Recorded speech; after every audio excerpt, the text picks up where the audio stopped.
The Distance of the Moon by Italio Calvino. At one time, according to Sir George H. Darwin, the moon was very close to the Earth.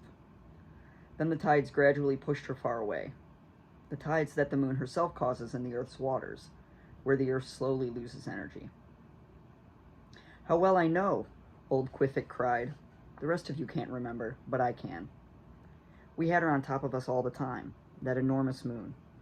When she was full, nights as bright as day, but with a butter-colored light. It looked as if she were going to crush us.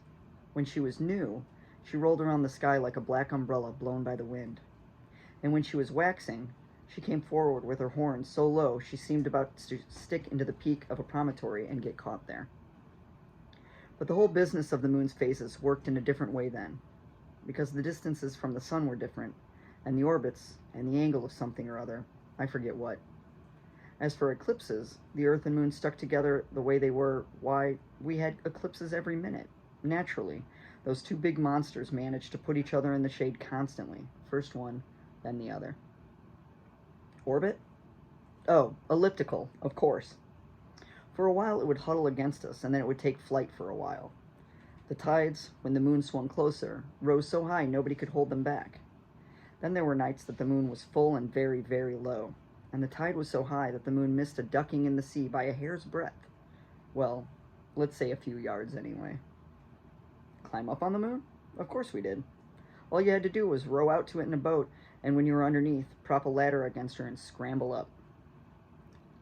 The spot where the moon was lowest as she went by was off the zinc cliffs. We used to go out with those little rowboats they had in those days, round and flat, made of cork. They held quite a few of us. Me, Captain Vidvid, his wife, my deaf cousin, and sometimes little Zactyl.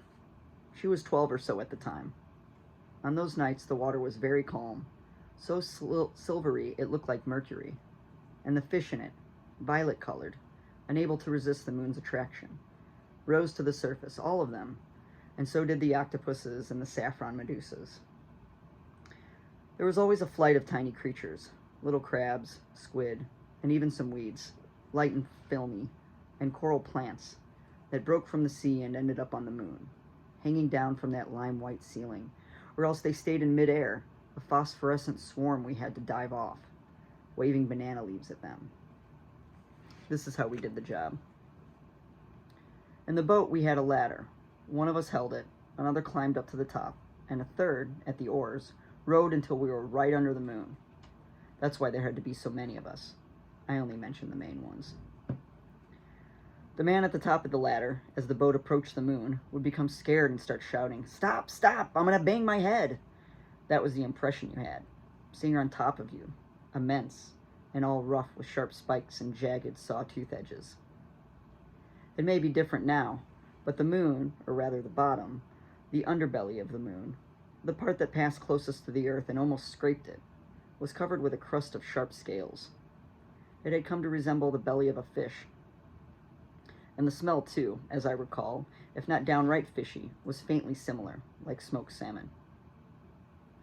In reality, from the top of the ladder, standing erect on the last rung, you could just touch the moon if you held your arms up. We had taken the measurements carefully. We didn't yet suspect she was moving away from us. The only thing you had to be very careful about was where you put your hands. I always chose a scale that seemed fast. We climbed up in groups of 5 or 6 at a time. And then I would cling first with one hand, then with both, and immediately I would feel ladder and boat drifting away from me, and the motion of the moon would tear me up from the Earth's attraction. Yes, the moon was so strong she pulled you up. You realized this the moment you passed from one to the other. You had to swing up abruptly with a kind of somersault, grabbing the scales, throwing your legs over your head, until your feet were on the moon's surface.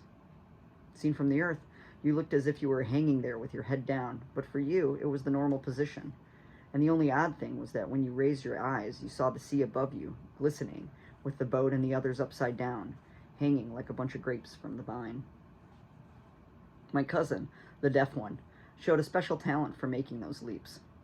His clumsy hands, as soon as they touched the lunar surface, he was always the first to jump up from the ladder,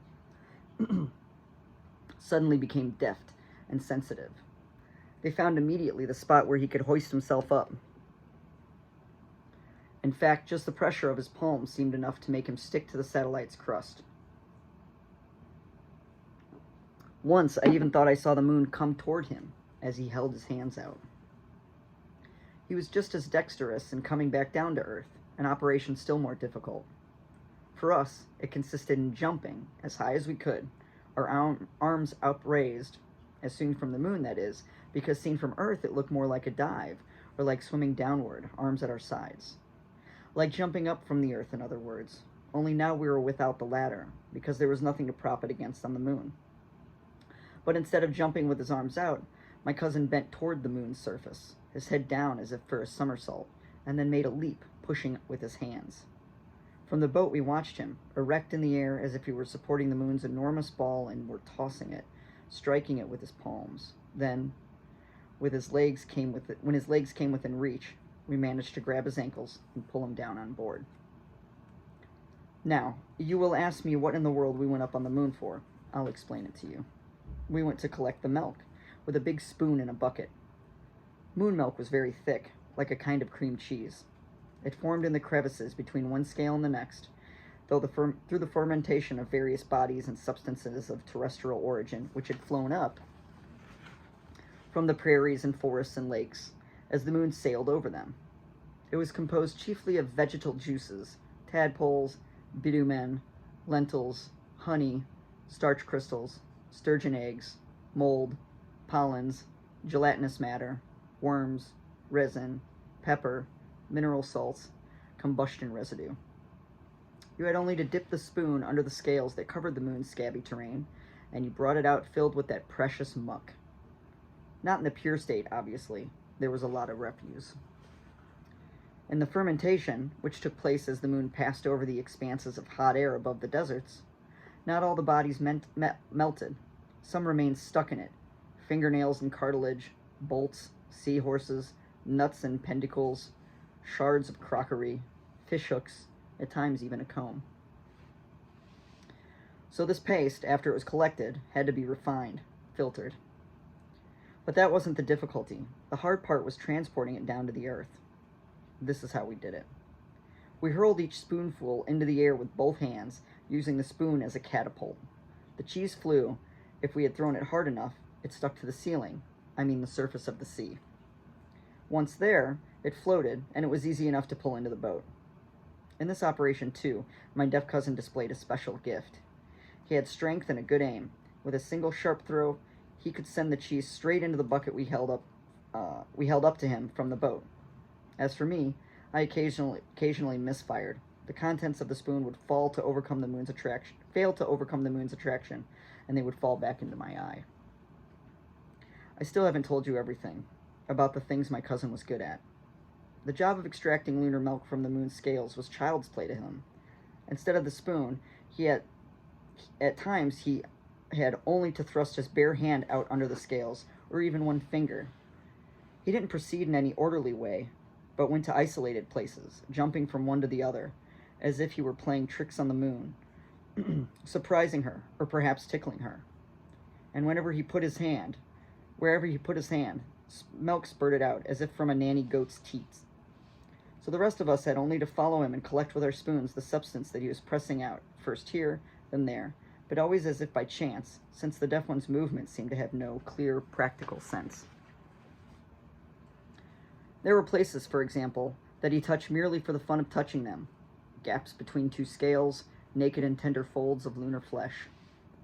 At times my cousin pressed not only his fingers, but, in a carefully gauged leap, his big toe. He climbed onto the moon barefoot. And this seemed to be the height of amusement for him, if we could judge by the chirping sounds that came from his throat as he went on leaping. The soil of the moon was not uniformly scaly, but revealed irregular bare patches of pale, slippery clay. These soft areas inspired the deaf one to turn somersaults or to fly almost like a bird, as if he wanted to impress his whole body into the moon's pulp. As he ventured further in this way, we lost sight of him at one point. On the moon, there were vast areas we had never had any reason or curiosity to explore, and that was where my cousin vanished. I had suspected that all those somersaults and nudges he indulged in before our eyes were only in preparation a prelude to something secret meant to take place in the hidden zones. We fell into a special mood on those nights off the zinc cliffs.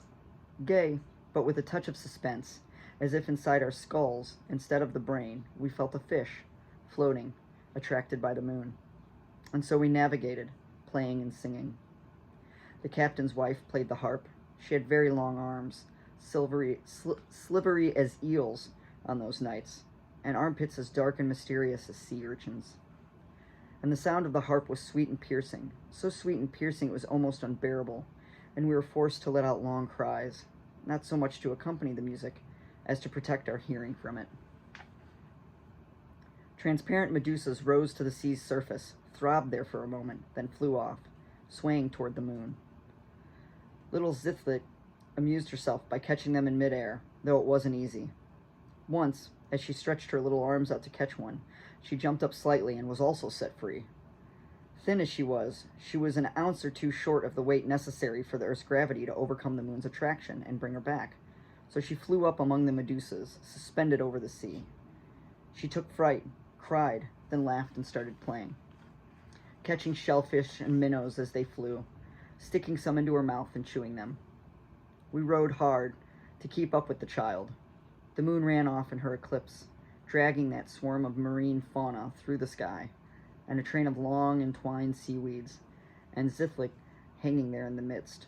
Her two wispy braids seemed to be flying on their own, outstretched toward the moon, but all the while she kept wiggling and kicking at the air, as if she wanted to fight that influence, and her socks. She had lost her shoes in the flight, slipped off her feet, and swayed, attracted by the Earth's force.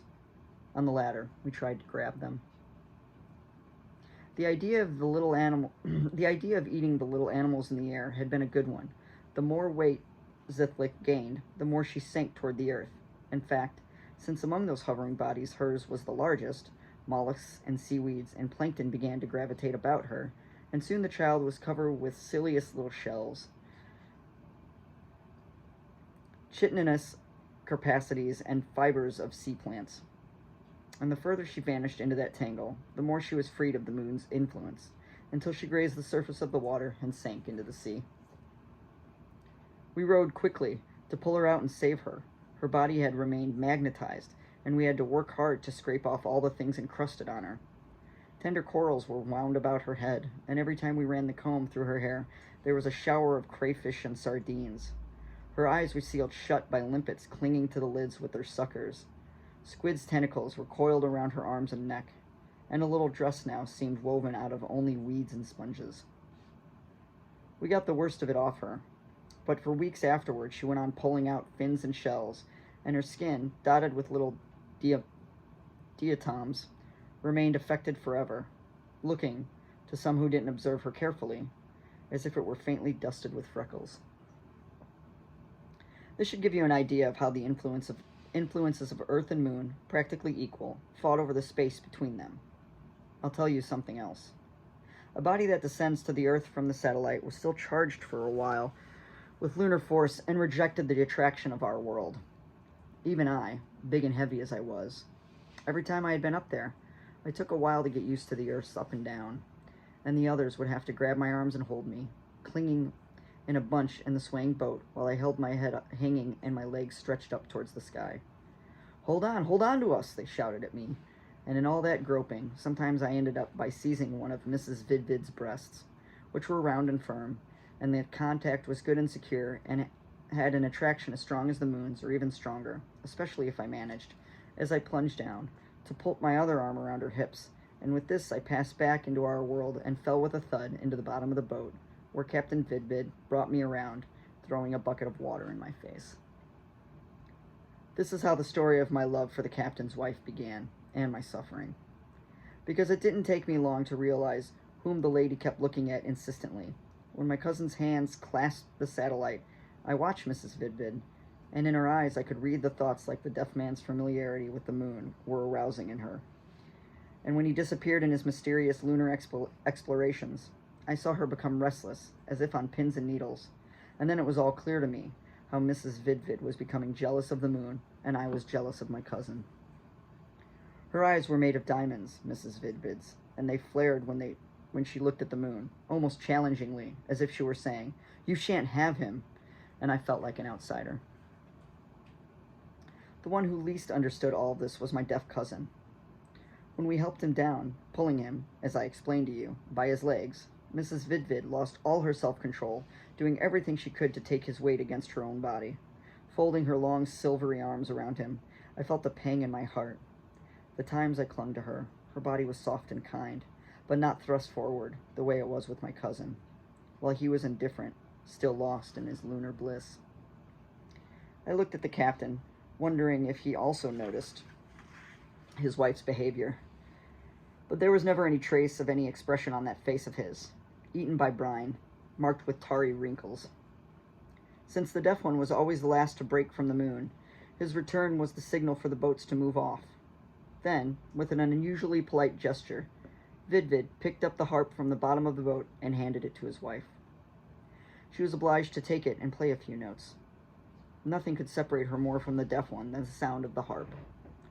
I took to singing in a low voice that sad song that goes, "Every shiny fish is floating, floating, and every dark fish is at the bottom of the sea." And all the others, except my cousin, echoed my words. Every month, once the satellites had moved on, the deaf one returned to a solitary detachment from the things of the world. Only the approach of the full moon aroused him again. That time I had arranged things so it wasn't my turn to go up. I could stay in the boat with the captain's wife. But then, as soon as my cousin had climbed the ladder, Mrs. Vidvid said, "This time I want to go up there too." This had never happened before. The captain's wife had never gone up on the moon. But Vidvid made no objection. In fact, he almost pushed her up the ladder boldly, exclaiming, "Go ahead then!" And we all started helping her, and I held her from behind, felt her round and soft on my arms, and to hold her up, I began to press my face and the palms of my hands against her, and when I felt her rising into the moon's sphere, I was heartsick at that lost contact. So I started to rush up after her, saying, "I'm going to go up for a while too, to help out." I was held back as if in a vice. "You stay here, you have work to do," the captain commanded, without raising his voice. At that moment, each one's intentions were already clear, and yet I couldn't figure things out. Even now, I'm not sure I interpreted it all correctly. Certainly the captain's wife had for a long time been cherishing the desire to go off privately with my cousin up there, or at least to prevent him from going off alone with the moon. But probably she had a more ambitious plan, one that would have to be carried out in agreement with the deaf one. She wanted the two of them to hide up there together and stay on the moon for a month. But perhaps my cousin, deaf as he was, hadn't understood anything of what she had tried to explain to him.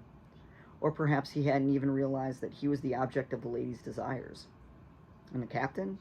He wanted nothing better than to be rid of his wife. In fact, as soon as she was confined up there, we saw him give free rein to his inclinations and plunge into vice, and then we understood why he had done nothing to hold her back. But had he known from the beginning that the moon's orbit was widening? No one could have suspected it. The deaf one, perhaps, but only he. In the shadowy way he knew things. He may have had a presentiment that he would be forced to bid the moon farewell that night. This is why he hid in the secret places and reappeared only when it was time to come back down on board. It was no use for the captain's wife to try and follow him. We saw her cross the scaly zone in various times, length and breadth. Then suddenly she stopped, looking at us in the boat, as if about to ask where we had seen him. Surely there was something strange about that night. The sea's surface, instead of being taut, as it was during the full moon, or even arched a bit toward the sky, now seemed limp, sagging, as if the lunar magnet no longer exercised its full power. And the light, too, wasn't the same as the light of other full moons. The night shadows seemed somehow to have thickened. Our friends up there must have realized what was happening. In fact, they looked at us with frightened eyes, and from their mouths and ours, at the same moment, came a cry, "The moon's going away!" The cry hadn't died out when my cousin appeared on the moon, running. He didn't seem frightened, or even amazed. He placed his hands on the terrain, flinging himself into the usual somersault. But this time, after he had hurled himself into the air, he remained suspended, as little Zitzit had. He hovered a moment between moon and earth, upside down, then laboriously moving his arms, like someone swimming against a current, he headed with unusual slowness toward our planet. From the moon, the other sailors hastened to follow his example. Nobody gave a thought to getting the moon milk that had been collected in the boats, nor did the captain scold them for this. They had already waited too long. The distance was difficult to cross by now. When they had tried to imitate my cousin's leap or his swimming, they remained there groping, suspended in midair. "Cling together, idiots! Cling together!" the captain yelled. At this command, the sailors tried to form a group, a mass, to push all together until they reached the zone of the Earth's attraction. All of a sudden, a cascade of bodies plunged into the sea with a loud splash. The boats were now rowing to pick them up. "Wait, the captain's wife is missing," I shouted. The captain's wife had also tried to jump, but she was still floating only a few yards from the moon, slowly moving her long, silvery arms in the air. I climbed up the ladder, and in a vain attempt to give her something to grasp, I held the harp out toward her. "I can't reach her. We have to go after her." And I started to jump up, brandishing the harp. Above me, the enormous lunar disk no longer seemed the same as before. It had become much smaller. It kept contracting, as if my gaze were driving it away, and the emptied sky gaped like an abyss where, at the bottom, the stars had begun multiplying, and the night poured a river of emptiness over me, drowning me in dizzy and alarm. "I'm afraid," I thought. "I'm too afraid to jump. I'm a coward." And at that moment I jumped. I swam furiously through the sky and held the harp out to her, and instead of coming toward me, she rolled over and over, showing me her first impassive face and then her backside. "Hold tight to me," I shouted, and I was already overtaking her, entwining my limbs with hers. "If we cling together, we can go down." And I was concentrating all my strength on uniting myself with her more closely, and I concentrated my sensations as I enjoyed the fullness of that embrace. I was so absorbed I didn't realize at first that I was, indeed, tearing her from the weightless condition, but was making her fall back on the moon. Didn't I realize it? Or had that been my intention from the very beginning? Before I could think properly, a cry was already bursting from my throat. "I'll be the one to stay with you for a month, or rather, on you," I shouted in my excitement. "On you for a month!" At that moment, our embrace was broken by our fall to the moon's surface, where we rolled from each other in all those cold scales. I raised my eyes as I did every time I touched the moon's crust, sure that I would see above me the native sea like an endless ceiling. And I saw it, yes. I saw it this time too, but much higher and much more narrow, bound by its borders of coasts and cliffs and promontories. And how small the boats seemed, and how unfamiliar my friends' faces, and how weak their cries. A sound reached me from nearby. Mrs. Vidvid had discovered her harp and was caressing it, sketching out a chord as sad as weeping. A long month began. The moon turned slowly around the earth. On the suspended globe we no longer saw our familiar shore, but the passage of oceans as deep as abysses, and deserts of glowing lapilli, and continents of ice, and forests writhing with reptiles, and the rocky walls of mountain chains gashed by swift rivers, and swampy cities, and stone graveyards, and empires of clay and mud. The distance spread a uniform color over everything. The alien perspectives made every image alien. Herds of elephants and swarms of locusts ran over the plains, so evenly vast and dense and thickly grown that there was no difference among them. I should have been happy. As I had dreamed, I was alone with her. That intimacy with the moon I had so often envied my cousin and with Mrs.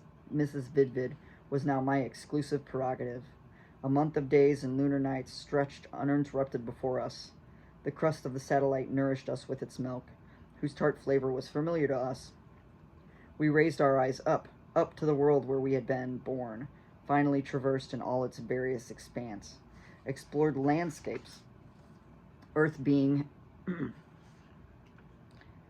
explored landscapes no earth being had ever seen, or else we contemplated the stars beyond the moon, big as pieces of fruit, made of light, ripened on the curved branches of the sky, and everything exceeded my most luminous hopes, and yet, it was, instead, exile.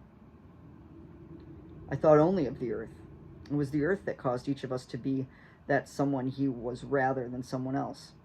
Up there, wrestled from the earth, it was as if I was no longer that I, nor she that she, for me. I was eager to return to the earth, and I trembled at fear of having lost it. The fulfillment of my dream of love had lasted only that instant when it had been united, spinning earth and moon, torn from its earthly soil. My love now knew only the heart-rendering nostalgia for what it lacked. A where, a surrounding, a before, an after. This is what I was feeling. But she, as I asked myself, I was torn by my fears. Because if she thought only of the earth, this could be a good sign, a sign that she had finally come to understand me. But it could also mean that everything had been useless, that her longings were directed still and only toward my deaf cousin. Instead, she felt nothing. She never raised her eyes to the old planet. She went off, pale, among those wastelands, mumbling dirges and stroking her harp, as if completely identified with her temporary, as I thought, lunar state. Did this mean I had won out over my rival? No, I had lost, a hopeless defeat. Because she had finally realized that my cousin loved only the moon, and the only thing she wanted now was to become the moon, to be assimilated into the object of that extra-human love. When the moon had completed its circling of the planet, there we were again over the zinc cliffs. I recognized them with dismay. Not even in my darkest previsions had I thought of the distance would make them so tiny. In that mud puddle of the sea, my friends had set forth again, without the now useless ladders. But from the boats rose a kind of forest of long poles. Everybody was brandishing one, with a harpoon or a grappling hook at the end, perhaps in the hope of scraping off a last bit of moon milk or lending some kind of help to us wretches up there. But it was soon clear that no pole was long enough to reach the moon, and they dropped back, ridiculously short, humbled, floating on the sea, and in that confusion some of the boats were thrown off balance and overturned. But just then, from another vessel, a longer pole, which till then they had dragged along on the water's surface, began to rise. It must have been made of bamboo, or many, many bamboo poles stuck into one another, and to raise it they had to go slowly, because, thin as it was, if they let it sway too much it might break. Therefore, they had to use it with great strength and skill, so that the wholly vertical weight wouldn't rock the boat. Suddenly it was clear that the tip of the pole would touch the moon, and we saw it graze, then press against the scaly terrain, rest there for a moment, give a kind of little push, or rather a strong push that made it bounce off again, then came back and strike the same spot as if on the rebound, then move away once more. And I recognized, we both recognized, the captain's wife and I, recognized my cousin. It couldn't have been anyone else. He was playing his last game with the moon, one of his tricks, with the moon on the tip of his pole as if he were juggling with her. And we realized that his virtuosity had no purpose, aimed at no practical result. Indeed, you would have said he was driving the moon away, that he was helping her departure, that he wanted to show her to her more distant orbit. And this, too, was just like him. He was unable to conceive desires that went against the moon's nature, the moon's course and destiny. And if the moon now tended to go away from him, then he would take delight in this separation just as, till now, he had delighted in the moon's nearness. What could Mrs. Vidvid do in the face of this? It was only at this moment she proved her passion for the deaf man hadn't been a frivolous whim, but an irrevocable vow. If what my cousin now loved was the distant moon, then she too would remain distant, on the moon. I sensed this, seeing that she didn't take a step toward the bamboo pole, but simply turned her harp toward the earth, high in the sky, and plucked the strings. I say I saw her, but to tell the truth, I only caught a glimpse of her out of the corner of my eye, because the minute the pole had touched the lunar crust, I had sprung and grasped it, and now, fast as a snake, I was climbing up the bamboo knots, pushing myself along with jerks of my arms and knees, light in the rarefied space, driven by a natural power that ordered me to return to the earth, oblivious of the motive that had brought me here, or perhaps more aware of it now than ever, and its unfortunate outcome. And already my climb up the swaying pole had reached the point where I no longer had to make any effort, but could just allow myself to slide, head first, attracted by the earth, until my haste the pole broke into 1,000 pieces, and I fell to the sea among the boats. My return was sweet, my home refound, but my thoughts were filled only with grief at having lost her, and my eyes gazed at the moon, forever beyond my reach, as I sought her. And I saw her. She was there where I had left her, lying on a beach directly over our heads, and she said nothing. She was the color of the moon. She held the harp at her side and moved one hand now and then in slow arpeggios.